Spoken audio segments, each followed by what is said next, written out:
Hey everyone, today I'm going to show you how to move, rename, and delete OneDrive files. So let's get started with this quick tutorial. First, open your web browser and navigate to OneDrive.com. Once you're on the page, sign in using your Microsoft account credentials. This will give you access to your cloud storage and all the files you've saved. After signing in, wait a moment while the login process completes and the page fully loads. You'll then be directed to your OneDrive dashboard, which is your main workspace for managing all your files and folders.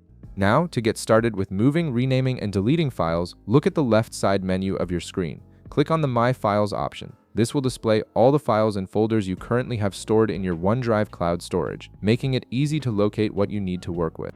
Let's begin with moving a file. Find the file you want to move and click on the check mark next to it to select it. Once selected, you'll notice a three-dot icon appears at the top of the screen. Click on this icon to reveal a context menu with several options for managing your file.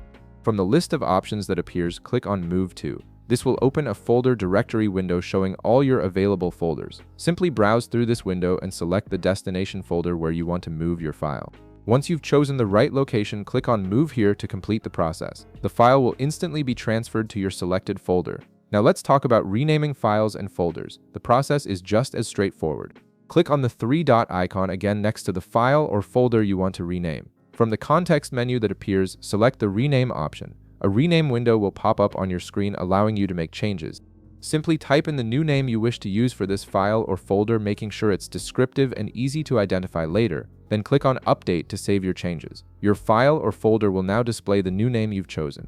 Finally, let's cover how to delete files or folders. From the same context menu, click on the three-dot icon once more and select the Delete option. A confirmation window will appear asking you to verify that you want to proceed with the deletion. This safety step prevents accidental deletions. To complete the deletion, click on Delete in the confirmation window. Your file or folder will then be removed from your OneDrive storage. And that's it. You've successfully learned how to move, rename, and delete files in OneDrive, giving you complete control over organizing your cloud storage. If this video helped you out, be sure to leave a like, subscribe, and I'll see you in the next one.